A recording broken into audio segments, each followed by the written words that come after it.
شیطان کے ایک اور حربوں میں سے ایک حربہ یہ بھی ہے جو کہ آج ہماری کرنٹ سچویشن میں آپ کو ملتا بھی ہے، وہ یہ کہ آپ ذرا اپنے گلوبل سچویشن کو دیکھیں، ڈومیسٹک سچویشن کو دیکھیں، اور یہ شیطان کے سب سے بڑے حربوں میں سے ایک حربہ ہے کہ وہ مسلم امہ کو توڑنا چاہتا ہے اور مسلمانوں کے درمیان نفرت لانا چاہتا ہے۔ ان الشیطان ینزغ بینہم، شیطان چاہتا ہے کہ وہ ان کو توڑ دے، شیطان چاہتا ہے کہ ان کے اندر کوئی اتحاد نہ ہو۔ آپ صلی اللہ علیہ وسلم نے فرمایا اتحاد اللہ تعالیٰ کی طرف سے ہے، اور فرقہ جسے ہم فرقہ کہتے ہیں یا اختلاف شیطان کی طرف سے ہے۔ اللہ تعالیٰ مؤلف القلوب ہیں، لوگوں کے دلوں کو جوڑنے والے۔ متحد اور اتحاد اللہ تعالیٰ کی طرف سے ہے، اور یہ شیطان ہے جو لوگوں کو توڑتا ہے، اور یہ اس کے سب سے بڑے حربوں میں سے ایک حرب ہے۔ جیسے کہ رسول اللہ صلی اللہ علیہ وسلم نے فرمایا کہ جب کوئی بھیڑیا کسی پر حملہ کرتا ہے نا تو وہ سب سے اکیلے بھیڑ پر حملہ کرتا ہے۔ جب وہ دیکھے نا کہ یہاں پہ بہت سارے بھیڑ ہیں تو وہاں پہ حملہ نہیں کرتا، اور اس کی تمثیل ہے ہماری کہ جب ہم الگ الگ ہو جاتے ہیں نا مسلمان امت ٹوٹ جاتی ہے، جو کہ آج آپ دیکھیں ہماری آلموسٹ یہی سچویشن ہے۔ میں نہیں چاہتا کہ زیادہ ہم سیاست کے بارے میں بات کریں، لیکن آپ سب کو پتہ ہے کہ ہماری کیا حالت ہے پوری دنیا میں، والعیاذ باللہ واللہ المستعان۔ ہم میں کتنا زیادہ تفرقہ ہے، چاہے یہاں مسلمان ہوں باہر مسلمان ہوں، ہم نے اپنے ذہنوں میں ایک دیواریں بنائی ہوئی ایک دوسرے کے خلاف، اور کہیں تو لڑائیاں چل رہی ہیں، جنگیں چل رہی ہیں، اور اصل میں کیا ہے کہ ہر کسی کے پیچھے شیطان لگا ہوا ہے۔ اللہ تعالیٰ لوگوں کو جوڑنا چاہتے ہیں، لیکن شیطان چاہتا ہے کہ لوگ کبھی نہ جڑیں، اور یہ بات ہمیں یاد رکھنی چاہیے بہنوں اور بھائیوں، اِنَّ کَیْدَ الشَّیْطَانِ کَانَ ضَعِیفًا، کہ کوئی شک نہیں کہ شیطان کی جتنے بھی حربے ہیں وہ بہت ہی زیادہ کمزور ہیں۔ قرآن اور سنت ہمیں کیا سکھاتی ہیں کہ ہم کس طرح سے اس سے بچ سکتے ہیں، اس شیطانی حربے سے۔ بہت مختصراً انشاءاللہ بتاؤں گا، بہت ہی آسان طریقے جس سے ہم اپنے آپ کو ان حملوں سے بچا سکتے ہیں شیطان کے۔ ان میں سے سب سے ضروری یہ ہے ہمارے دلوں میں اخلاص کے اوپر کام کریں، ہمارے دلوں میں سنسیریٹی ہو،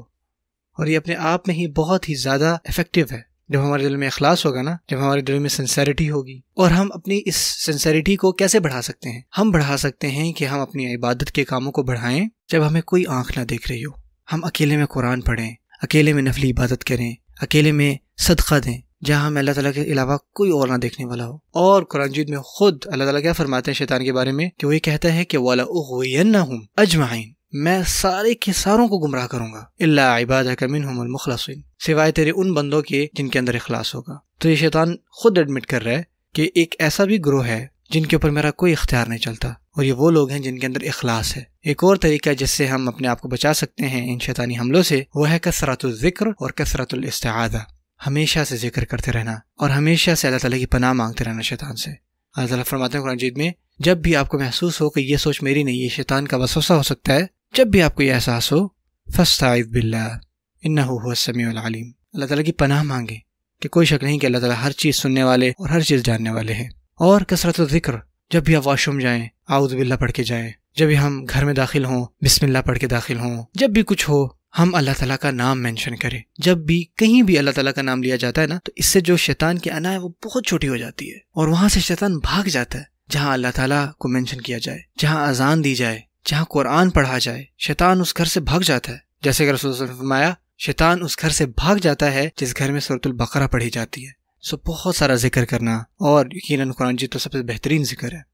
بہت ہی خوبصورت حدیث ہے سنن ترمذی میں کہ ایک عورت ایک اونٹ پر سوار تھی، اور جو اس کا اونٹ تھا ایک دم سے نیچے جھکا، اور عورت گرنے والی تھی تو اس نے کہا کہ لعنت اللہ علی الشیطان، کہ شیطان پر لعنت ہو کہ اس نے یہ عمل کیا اور اس کی وجہ سے یہ اونٹ ایسے ہوا۔ تو اس کے بدلے میں رسول اللہ صلی اللہ علیہ وسلم نے یہ فرمایا کہ یہ نہ کہو، جب آپ یہ کہتے ہو اس سے شیطان کی جو انا ہے نا وہ اتنی بڑی ہو جاتی ہے کہ وہ ایک گھر سے بھی بڑی ہو جاتی ہے، بلکہ اس کے بدلے میں صرف بسم اللہ پڑھو، اللہ کا نام لو۔ جب آپ اللہ تعالیٰ کا نام لیتے ہیں نا تو شیطان جو ہے وہ ایک ذرے سے بھی چھوٹا ہو جاتا ہے۔ دلچسپ بات یہ ہے،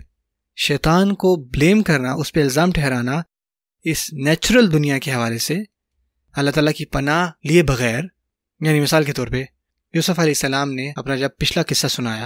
اور یہ قصہ اس وجہ سے سنایا تاکہ وہ اپنی بات اپنے بھائیوں کے دل تک پہنچائیں۔ یہ ٹھیک ہے کہ شیطان نے میرے اور میرے بھائیوں کے درمیان دشمنی کی، لیکن اب ہم ایک دوسرے سے نہیں لڑیں گے، یہ ایک بات ماضی کی ہوئی، اس میں جو شیطان کا ایفیکٹ تھا اب اس کو ختم کر رہے ہیں۔ لیکن اس واقعے میں وہ عورت جو ہے وہ اس کی جو صفت ہے وہ نا شیطان کے ساتھ جوڑ رہی تھی کہ یہ شیطان نے کی ہے، تو شیطان کا اچھا دیکھو میں نے یہ کام کیا، یہ لوگ مجھے بلیم کر رہے ہیں، ٹھیک ہے میرے پاس اتنی پاور ہے، تو اس سے اس کی انا جو ہے وہ بڑھ جاتی ہے۔ یہ یوسف علیہ السلام کے قصے سے الگ ہے، کیونکہ یوسف علیہ السلام نے جو الزام ٹھہرایا شیطان پر تو ساتھ میں یہ بھی کہا کہ اس کا اب ہم پر کوئی اختیار نہیں، اس کی وجہ سے ہم لڑے، اب ہم مزید نہیں لڑیں گے۔ ان دو باتوں کے درمیان بھی ہمیں یہ چیز سمجھنی ہے۔ اس کیس میں اس عورت نے الزام ٹھہرایا شیطان پر اور وہیں رک گئی، تو رسول اللہ صلی اللہ علیہ وسلم فرمائے کہ جب آپ شیطان کو اس طرح بلیم کرتے ہیں اور آپ اس کو خود پر حاوی کر لیتے ہیں تو اس سے آپ اس کی جو انا ہے نا اس کو بڑھاتے ہیں. صرف بسم اللہ پڑھیں، اللہ کا نام پڑھیں، اس سے اس کی جو انا ہے نا وہ ذرے سے بھی چھوٹی ہو جائے گی. سو اگین جو دوسری بات تھی جو میں ذکر کر رہا تھا وہ یہی ہے کہ بہت زیادہ ذکر کریں. رسول اللہ صلی اللہ علیہ وسلم نے جیسے کہ فرمایا